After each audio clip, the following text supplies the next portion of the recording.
সাগর পাড়ি দিয়ে হাঙরের লগে ফাইট করে আনলাম পাকিস্তানি ভিআইপি দুম্বা, আর গাবতলির পাবলিক আইসার দাম কয় মাত্র 20,000।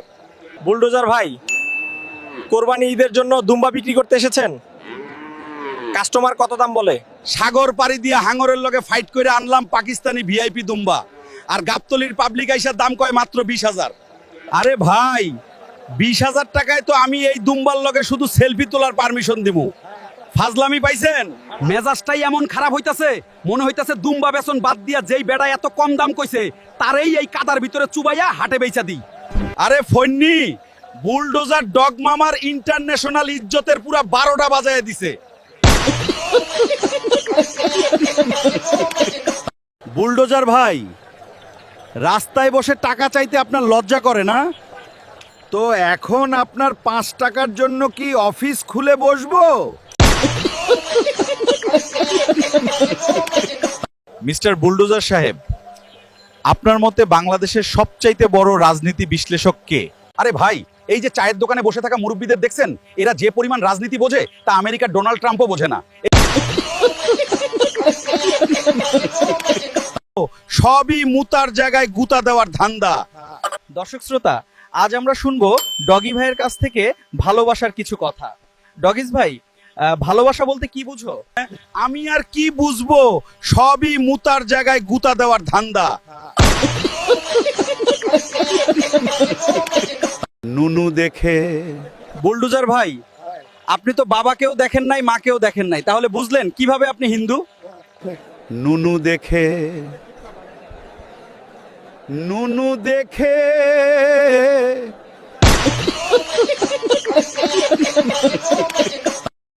বুলডোজার ভাই, সরকারি হাসপাতাল আর প্রাইভেট হাসপাতালের মধ্যে পার্থক্য কি? দেখেন ভাই, সরকারি হাসপাতালে গেলে জীবন যাবে, আর বেসরকারি হাসপাতালে গেলে জমি জমা সব যাবে। বুলডোজার ভাই, পৃথিবীতে সবচেয়ে কালো জাদু কোথায় করা হয়? 5 পাস সাংবাদিক এটাও জানো না? বিউটি পার্লারে। আমাদের আছে গোয়া ভরা যুক্তি আর হেডা ভরা চেতনা। এই চেতনা দিয়েই আমরা মিসাইল প্রতিহত করব ইনশাআল্লাহ। বুলডোজার স্যার, ইরান ও ইসরায়েল যে যুদ্ধ চলতেছে, তারা বড় বড় মিসাইল মারতাছে তাদের সার্বভৌমত্ব রক্ষা করার জন্য।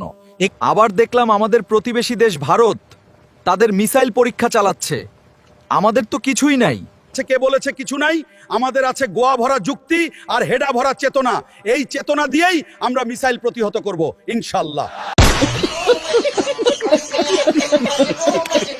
বউ হারাইছে ঠিকই, কিন্তু পুলিশকে সংবাদ দেওয়া যাবে না। ডগি ভাই, শুনলাম আপনার বউ নাকি হারায় গেছে, তো পুলিশকে সংবাদ দিছেন? বউ হারাইছে ঠিকই, কিন্তু পুলিশকে সংবাদ দেওয়া যাবে না। কেন? কারণ এর আগে আমার একবার মোটরসাইকেল হারাইছিল, পুলিশ 3 দিন চালায় ফেরত দিছে।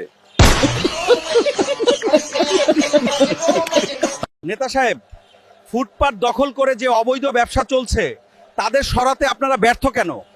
কি আর বলবো ভাই, অনেকবার এদের বুঝাইছি, কিন্তু এরা তো কোনোভাবেই কথা শোনে না। কিন্তু নেতা সাহেব, শুনেছি এই ফুটপাত দখলের মূল হোতা নাকি আপনি নিজেই। ওই চালাক সাংবাদিক, তুই তো দেহি সব সময় আমার পিছনেই পড়ে থাকিস। আচ্ছা ঠিক আছে, যেহেতু এত কিছু জেনেই গেছিস, কিছু মাল পানি দিমুনি, এখন ক্যামেরাটা নামা আর চুপ থাক। ডগেশ ভাই, পুরুষ মানুষ সম্পর্কে কিছু বলেন। দেখো ভাই, পুরুষ মানুষ সব সময় ছাত্র, কারণ মা মনে করে বউ শিখাই দিছে, বউ মনে করে মা শিখাই দিছে। ছোটবেলায় মা কয় চুপ থাক, তোর এখনো বুঝার বয়স হয় নাই। বিয়ে করার পর বউ কয় তুমি কিছুই বুঝো না। তারপর বাচ্চা কাচ্চা কয় বাবা তুমি কিচ্ছু বুঝো না, আর বৃদ্ধ হইলে নাতি নাতনি কয় দাদা তুমি কিচ্ছু বুঝো না। আসলে পুরুষ মানুষ তো এটাও বুঝে না যে তার আসলে বুঝার বয়স কোনটা।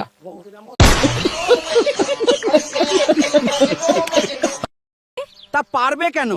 আমার সংসারে তো আগুন ঠিকই ধরিয়েছো, এখন লাকড়ির চুলায় আগুন ধরাতে সমস্যা কি? ওগো শুনছো?